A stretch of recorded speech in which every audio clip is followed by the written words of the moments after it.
এক বছরের বিরতির পর ছোট পর্দায় ফিরে আবারও দর্শকের মন জয় করেছেন পাকিস্তানের জনপ্রিয় অভিনেত্রী হানিয়া আমির। মেরি জিন্দেগি হে তু ধারাবাহিকে অভিনয়ের মাধ্যমে আবারও ছোট পর্দায় ফিরে আলোচনায় উঠে এসেছেন এই তারকা। ফেরার সিরিয়াল মেরি জিন্দেগি হে তু হেতে হানিয়া আমিরের বিপরীতে প্রথমবারের মতো অভিনয় করেছেন জনপ্রিয় অভিনেতা বিলাল আব্বাস খান। আয়রা ও কাম আর চরিত্রে এই জুটির রসায়ন দর্শকদের মধ্যে দারুণ সাড়া ফেলেছে।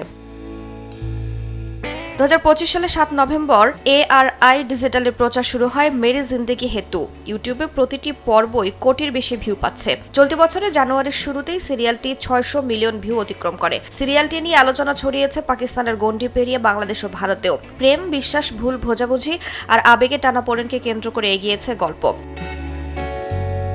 কামার ও আয়রার সম্পর্কের ওঠানামা দর্শকদের গভীরভাবে আকৃষ্ট করেছে। বিশেষ করে হানিয়া আমির ও বিলাল আব্বাস খানের অনস্ক্রিন রসায়ন নিয়ে সামাজিক যোগাযোগ মাধ্যমে প্রশংসায় পঞ্চমুখ নেটিজেনরা। তবে প্রশংসার পাশাপাশি সমালোচনাও আছে। কেউ কেউ মনে করছেন গল্পের গতি ধীর এবং অতিরিক্ত ফ্ল্যাশব্যাক ব্যবহারের কারণে চিত্রনাট্য আরও ঝরঝরে হতে পারত। সিরিয়ালের টাইটেল গানটিও আলাদা করে জনপ্রিয়তা পেয়েছে। গানটি সামাজিক যোগাযোগ মাধ্যমে ট্রেন্ডিংয়ে রয়েছে।